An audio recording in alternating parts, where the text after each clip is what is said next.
Galakasla. Galakasla Gigame Algonquin Anishinaabe. Just like to acknowledge the First Peoples of this land and their letting us into their territory to conduct our business today. I'd like to acknowledge our brothers and sisters in Canada, in British Columbia, who are meeting with the Prime Minister to deal with the horrible legacy of residential schools, and my thoughts and heart are with them today.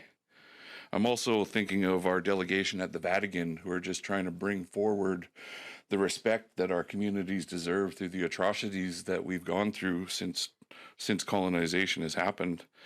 My name's Dallas Smith. I'm the spokesperson for the Coalition for First Nations for Finfish Stewardship.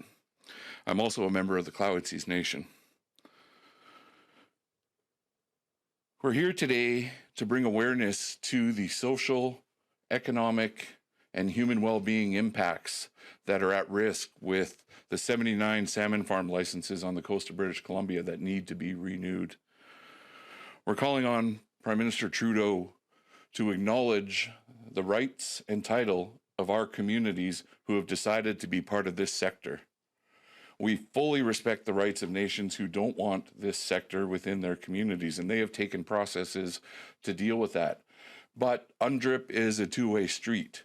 We can no longer talk about self-rights, self-determination of Indigenous people and still use language like consultation, and the minister is going to decide. So we've brought our delegation to Ottawa this week to help bring awareness to Minister Joyce Murray's colleagues about the impacts that our communities, our supporting townships, and coastal communities alike will face if these licenses aren't renewed. Today with me, I have Chief Terry Wakas, looking the wrong way, Chief Terry Wakas from the Gwasla-Nakwada. I have Councillor Tom Smith from the Clowetsis Nation. I have Leslie Wakas, Councillor from Gwasla-Nakwada, and Isaiah Robinson, Councillor from Kitasoo Nation. And we have Brad Roberts, who's come with us from the Liquiduk Nation.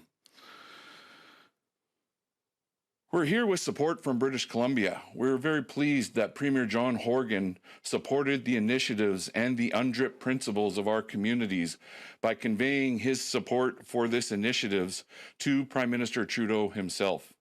I believe in the language in the letter was to not acknowledge these First Nations rights and title would go against the principles of UNDRIP that both governments seem to tout very carefully.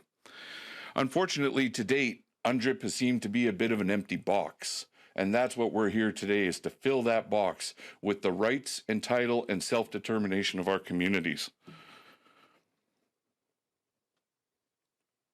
While wild salmon is first and foremost to our culture and heritage as First Nations people of the coast, it has sustained us for a millennia. Since time began, salmon has been the foremost of our communities. And the work that these communities have done over the years have shown that aquaculture and wild salmon can coexist. With the oversight that our communities bring to the issue and to the discussion, we actually have higher principles and standards that currently exist within DFO.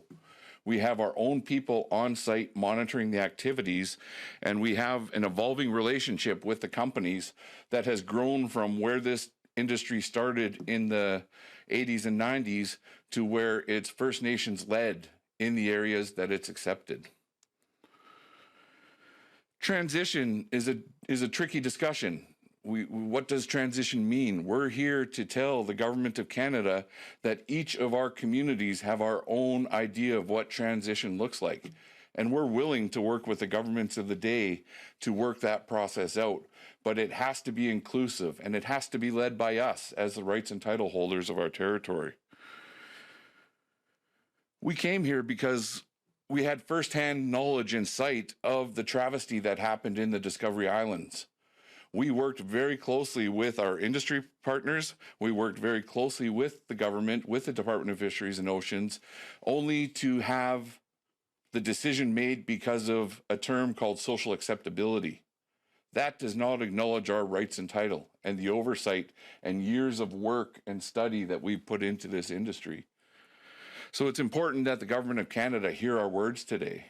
And now I'd like to introduce Isaiah Robinson from Kitasoo to share some words. Good morning, everybody. My name is Isaiah Robinson. The Kitasoo people are in Ottawa today with the support of Premier Horgan.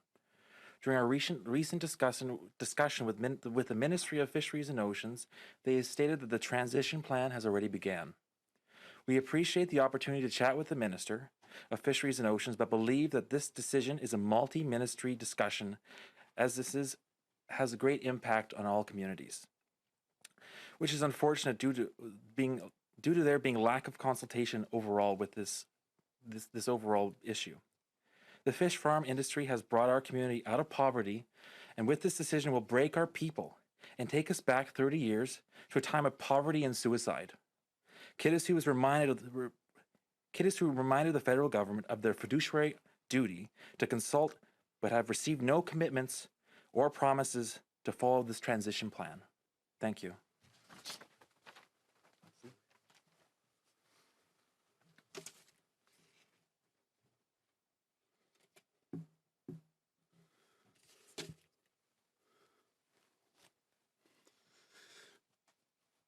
Good morning, everybody. My name is Leslie Walkus from the Gwasalan Aqueduct Nation, and I'm here today to deliver a message to Trudeau, and this is under the direction of the hereditary chiefs, the elected leaders and the elders of the Gwasalan Aqueduct Nation. The work being undertaken from DFO and the consultation that hasn't happened with the Gwasalan Aqueduct on the 10-year renewal and the transition plan is that consultation requires active and joint participation from the Gwasalan Aqueduct Nation, resulting in a shared decision-making. Canada's commitments to UNDRIP defines the obligations for free, prior, and informed consent. That's something we as the Gwasalan Aqueduct Nation have not received. With this decision having such implications to the economic sovereignty, the health, and the title and rights of the hereditary chiefs and their ability to manage the natural resources in our territory, has led us down a road where we've had now received a mandate from our hereditary chiefs to send a message to the governments and saying, we'll be managing the fisheries in our area, and we'll be going down the road of creating a co-jurisdictional framework that involves the transfer of power to local First Nations management authorities. And we plan on doing that, on continuing down the road of an MOU we've created and are working on with our neighboring nations. We do so with the support of the local MLAs, the local regional districts, the local mayors, and also the support of our neighboring nations.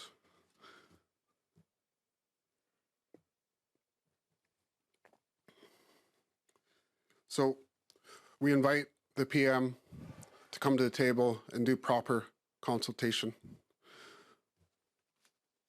The transition plan and what that means to GNN is the transition of the management of aquaculture, 10-year renewals, management of our fisheries, and I think that's what I was sent here to do by my community, is tell them that transition to us means the decision lies within the Gwasalan Aqueduct Nation.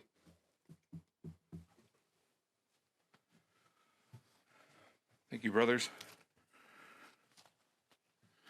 So in closing, we've released a report, a socioeconomic report that highlights the direct impacts of potential losses to our communities. There's 279 full-time jobs that exist on the reserve alone, with over 400 with First Nations people living off the reserves in the surrounding communities. There's over $50 million of direct revenue per year that our communities stand by to lose if this decision's made prematurely. There's 14 First Nations right now who are working towards a more sustainable future by working with this industry. Like I said before, we totally respect the rights and title of the nations who no longer want this sector within their communities. We've seen that happen in other processes, and we support them wholeheartedly. I think one of the other important things to realize is these First Nations communities that are up here know lots about conservation. We've spent 25 years in the Great Bear Rainforest protecting our terrestrial homelands. So we're taking an ecosystem-based approach to the management of all resources and all natural resource development within our territory. So we understand the stressors that exist from the forest industry, from the mining industry, from global warming, and we're taking all those into consideration with a scientific and traditional ecological knowledge being brought together to make the best decisions that we can for our communities. So we invite people to review our report at our First Nations for Finfish Stewardship Coalition on the website, and we look forward to working with people into the future. Gaila Kasla. I have no questions in the room or on Zoom, so unless you have anything else you would like to add.